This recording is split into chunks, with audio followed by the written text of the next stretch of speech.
નમસ્કાર મિત્રો, અમારી પ્રેરણાપદ ચેનલમાં આપનું હાર્દિક સ્વાગત છે.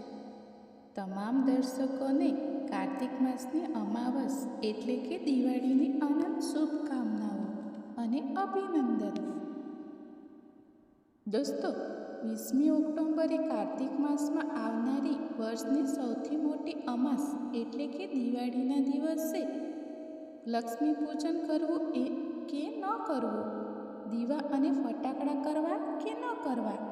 પરંતુ ભક્તો, દિવાળીના દિવસે સ્ત્રી, પુરુષ, બાળકો, ખાસ કરીને પરણિત મહિલાઓએ ભૂલથી પણ આ કામ સ્વપ્નોમાં પણ ન કરવું. નહીંતર ભગવાન વિષ્ણુ અને માતા લક્ષ્મી તમારાથી ભયંકર ક્રોધિત થશે. ઘરમાં ગરીબી અને ભયંકર કંગાળી આવશે, જેના કારણે તમારે જીવનભર રડવું પડશે. દોસ્તો, ગુરુજીએ પોતાની કથાના માધ્યમથી પોતાના ભક્તોને જણાવ્યું છે કે કાર્તિક માસની આ અમાસ એટલે કે દિવાળીના દિવસે ભૂલથી પણ પરણિત મહિલાઓને આ 7 કામ ન કરવા જોઈએ. ઉપરથી આ વખતે દિવાળીનો સંગમ મહાલક્ષ્મી યોગ અને ધન કુબેર યોગ સાથે થવાથી તેનું મહત્ત્વ અનેક ગણું વધી ગયું છે. તેથી વિશેષ કરીને આ વખતે દિવાળીના દિવસે આ કાર્ય કરવાની આપણા શાસ્ત્રોમાં મનાય છે. જો કોઈ પણ સ્ત્રી કે પુરુષ જાણકારી વિના આ કાર્ય કરે છે તો તેના ઘર આંગણામાંથી માતા લક્ષ્મી સદા માટે ચાલી જાય છે અને તેને ભૌતિક સુખોથી વંચિત તેમજ આજીવન નિરાશ રહેવું પડે છે. શાસ્ત્રીય માન્યતા છે કે આ દિવસે વ્યક્તિ દ્વારા કરાયેલા પુણ્ય કાર્યોથી તેને 100 ગણું ફળ મળે છે. પરંતુ જો જાણીએ અજાણીએ કેટલાક એવા કાર્ય થઈ જાય છે જે શાસ્ત્રોમાં વર્ણિત નથી, તો તમારે તેનું 100 ગણું દુષ્પરિણામ પણ ભોગવવું પડશે, જેના પ્રભાવથી વ્યક્તિને આખું જીવન મુસીબતો, પરેશાનીઓનો સામનો કરવો પડી શકે છે. જો તમે દિવાળી પર માતા લક્ષ્મી અને ગણેશજી મહારાજની પૂજા કરો છો કે ન કરો છો, તો પણ તમારે આ ભૂલોને ભૂલથી પણ તમારા સ્વપ્નમાં પણ ન કરવી જોઈએ. કારણ કે આપણા સ્વપ્નશાસ્ત્રમાં કહેવાયું છે કે વ્યક્તિ દ્વારા સ્વપ્નમાં પણ કરાયેલા ખોટા કામનું પરિણામ આપણને આ જ જન્મમાં ભોગવવું પડે છે. તેથી દોસ્તો, તમે આવી ભૂલ કરવાથી બચો. ખાસ કરીને પરણિત સ્ત્રીઓ આ વિડીયોમાં જણાવેલી વાતોને ખૂબ ધ્યાનથી સાંભળો. જો પરણિત મહિલાઓ દિવાળી પર પૂજનની ખરીદી કરે છે તો તેમના માટે આ વિડીયો વધુ મહત્વપૂર્ણ બની જાય છે. આ વખતે ઘણા વર્ષો પછી આવો દુર્લભ સંયોગ બન્યો છે કે કાર્તિક માસની અમાસ એટલે કે દિવાળીના દિવસે આયુષ્યમાન યોગ, સર્વાર્થ સિદ્ધિ યોગ અને કુબેર યોગનું એકસાથે નિર્માણ થવા જઈ રહ્યું છે, જેના કારણે તમને તમારા જીવનમાં 100% ધનની પ્રાપ્તિ થશે. માં લક્ષ્મીની વિશેષ કૃપા તમને પ્રાપ્ત થાય. સાથે જ આ 7 ભૂલોને કારણે તમારા 7 જન્મો સુધી ગરીબ ન રહેવું પડે અને તમે આ જન્મમાં ભૌતિક સુખોથી વંચિત ન રહો. કારણ કે આજનો આ વિડીયો ખૂબ જ જ્ઞાનવર્ધક વિડીયો સાબિત થવાનો છે.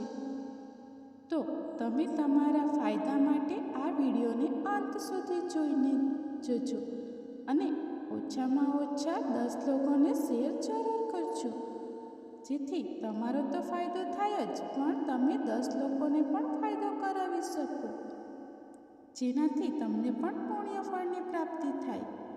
કારણ કે દોસ્તો, ભવિષ્ય પુરાણમાં સ્પષ્ટ લખેલું છે કે જે પણ વ્યક્તિ કળિયુગમાં ઓછામાં ઓછા 10 લોકોની મદદ કરશે તેને ક્યારેય પુત્રહીન કે ધનહીન રહેવું નહીં પડે અને તેના પર ભગવાન શ્રી લક્ષ્મીનારાયણની અસીમ કૃપા વરસશે. કારણ કે કહેવાય છે કે નેકી વ્યર્થ નથી. જતી હરી હિસાબ રાખે છે. તેથી તમે વિડીયોને કાપીને ન જોશો, જેથી તમને સાચી જાણકારી પ્રાપ્ત જ ન થાય અને તમે આખું જીવન પરેશાનીઓ અને સમસ્યાઓથી ઘેરાયેલા રહો. તેથી વિડીયોને ધ્યાનથી જોજો દોસ્તો. વિડીયોમાં આગળ વધીએ પણ તે પહેલાં જો તમે પણ ઈચ્છો છો કે ભગવાન શ્રીમન નારાયણ અને માતા લક્ષ્મીની કૃપા તમારા પર હંમેશા બની રહે, તો વિડીયોને એક લાઈક કરીને ચેનલને સબસ્ક્રાઈબ જરૂર કરી લો અને કોમેન્ટ બોક્સમાં જય શ્રી લક્ષ્મી ગણેશ જરૂર લખી દો. હવે જોઈશું ભૂલો. ભૂલ નંબર 1, લક્ષ્મી ગણેશની એકસાથે જોડાયેલી મૂર્તિ ન ખરીદવી. દિવાળીના દિવસે આપણે બધા બજારમાંથી શ્રી લક્ષ્મી ગણેશજીની મૂર્તિ ઘરે લાવીએ છીએ, પરંતુ મૂર્તિ ખરીદતી વખતે તમારે ભૂલથી પણ લક્ષ્મી ગણેશજીની એકસાથે જોડાયેલી પ્રતિમા ન લેવી જોઈએ. એટલે કે જે મૂર્તિમાં લક્ષ્મી ગણેશજી એકસાથે જોડાયેલા હોય તેવી મૂર્તિ લેવાથી બચવું જોઈએ અને હંમેશા લક્ષ્મી ગણેશજીની અલગ અલગ મૂર્તિ તમારા ઘરે લાવવી જોઈએ. વળી ભગવાન શ્રી લક્ષ્મી ગણેશજીની પૂજા દરમિયાન તમારે માતા લક્ષ્મીજીના વિગ્રહને મૂર્તિને ગણેશજીથી થોડા આગળ રાખવા જોઈએ, કારણ કે માતા લક્ષ્મી ગણેશજીથી મોટા છે અને તેમની માતા સમાન છે. તેથી શાસ્ત્રીય આજ્ઞા અનુસાર માતા લક્ષ્મીજીને ગણેશજીના વિગ્રહથી થોડા આગળ રાખો. ભૂલ નંબર 2, ખોટી દિશામાં પૂજા કરવી અને લક્ષ્મી પૂજન પછી સફાઈ કરવી. બીજી સૌથી મોટી ભૂલ જે આજકાલ મોટાભાગના સનાતનીઓ દિવાળી પર કરે છે તે છે ખોટી દિશામાં પૂજા કરવી. હંમેશા દિવાળીની પૂજા કરતી વખતે આ વાતનું ધ્યાન રાખો કે તમે ઈશાન ખૂણામાં પૂર્વ અને ઉત્તર દિશાની વચ્ચે ભગવાન ગણેશ અને માતા લક્ષ્મીની પૂજા કરી રહ્યા હો. વળી દીપાવલીની રાત્રે લક્ષ્મી પૂજન પછી સાવરણી લગાવવી કે કચરો બહાર ફેંકવો શાસ્ત્રોમાં વર્જિત ગણાવ્યો છે. જે કંઈ પણ સફાઈ કરવી હોય તે પૂજા પહેલાં જ કરી લો. પૂજા પછી જો થોડા ફૂલ કે દીવાની બાકી સામગ્રી રહી પણ જાય તો તેને બીજા દિવસે સવારે સ્નાન પછી કાઢો. ભૂલ નંબર 3, દિવાળીની રાત્રે ધન કે ઉધાર આપવું. દિવાળીની રાત્રે કોઈને પૈસા, સોનું કે ઉધાર ન આપો. જ્યોતિષ અને ધર્મશાસ્ત્ર અનુસાર દિવાળીની રાત ધનની દેવી લક્ષ્મીના આગમનની રાત હોય છે. આ સમયે જો તમે કોઈને પૈસા આપો છો તો તે સંકેત છે કે તમે તમારા ઘરમાંથી ધન બહાર મોકલી રહ્યા છો. તેથી આ દિવસે કોઈને રોકડ, પૈસા કે ઉધાર આપવું પૂર્ણપણે વર્જિત છે. જો કોઈ જરૂરિયાતમંદની મદદ કરવી જ હોય તો તેને અનાજ, વસ્ત્ર કે દીપનું દાન કરો. ભૂલ નંબર 4, માંસાહાર અને તામસિક વસ્તુઓનું સેવન. બ્રહ્મવૈવર્ત પુરાણ અને પદ્મ પુરાણમાં સ્પષ્ટ લખ્યું છે કે આ દિવસ ભગવાન શ્રી લક્ષ્મી ગણેશજીનો છે.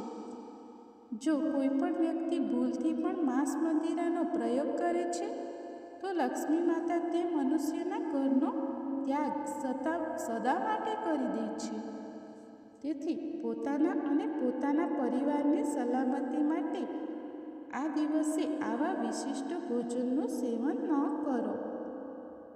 ભૂલ નંબર 5, ગર્ભવતી સ્ત્રીઓ અને બીમાર વ્યક્તિઓનું કઠોર વ્રત.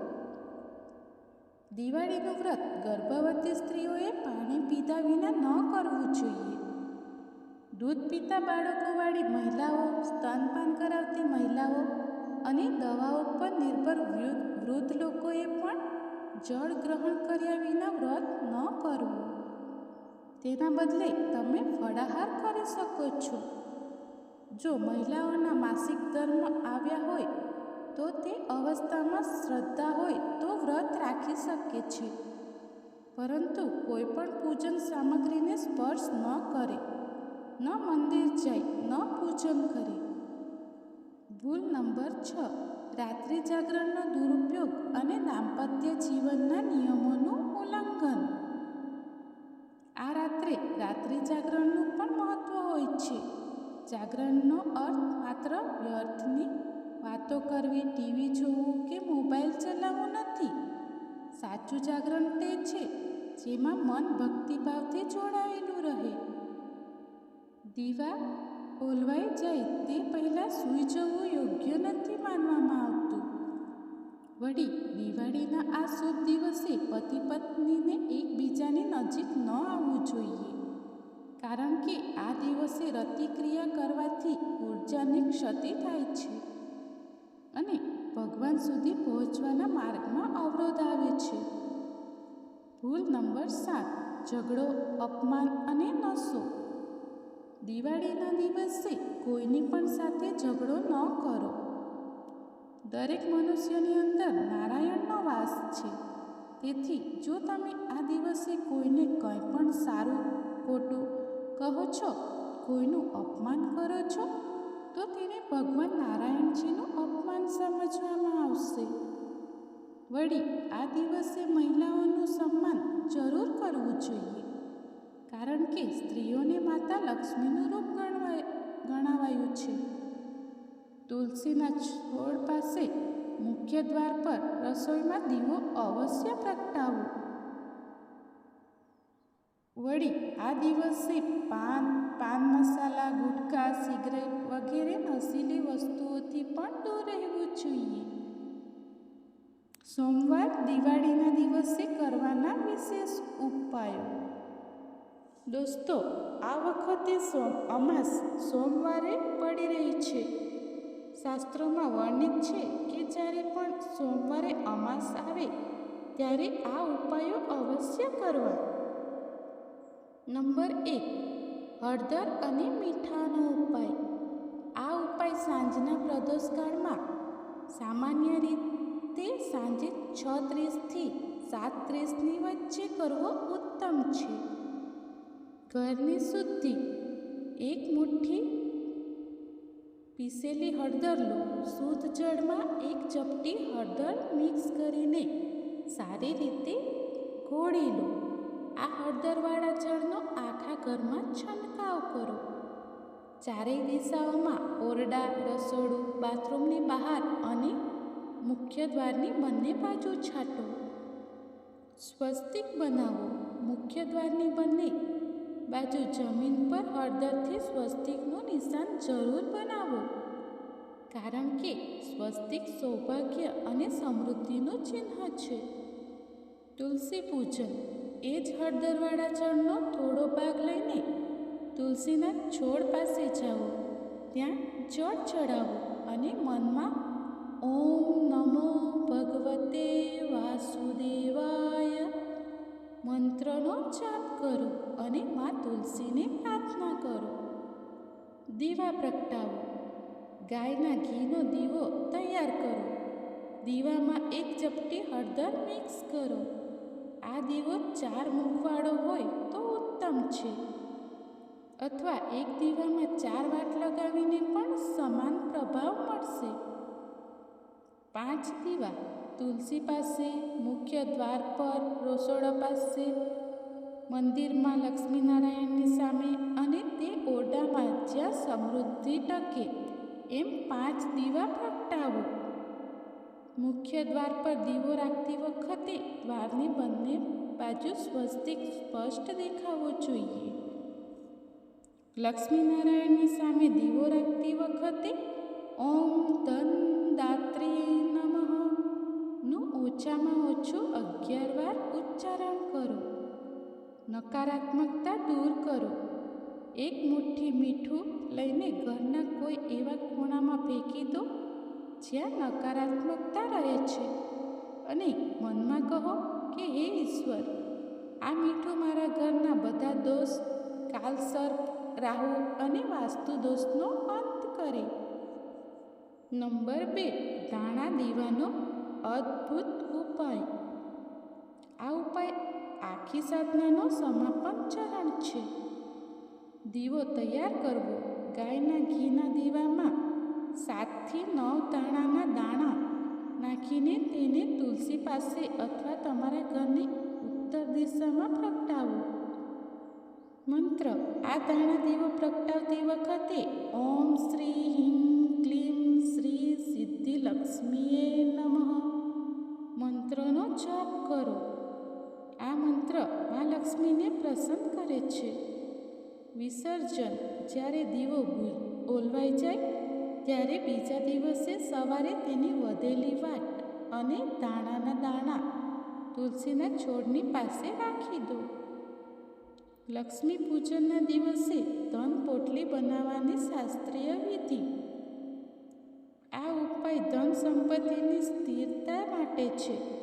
જરૂરી સામગ્રી: 1 સ્વચ્છ લાલ કપડાની ચોરસ પોટલી, 1 મુઠ્ઠી ધાણા, હળદરની ગાંઠ, ચાંદીનો સિક્કો અને 1 દીવો. વિધિ: લાલ કપડું હાથમાં લઈને મનમાં સંકલ્પ કરો કે આ પોટલી મારા ઘરમાં સુખ, શાંતિ અને સંપત્તિ લઈને આવશે. પોટલીમાં 1 મુઠ્ઠી ધાણા નાખો અને ઉચ્ચારણ કરો: ઓમ લક્ષ્મીભ્યો નમઃ.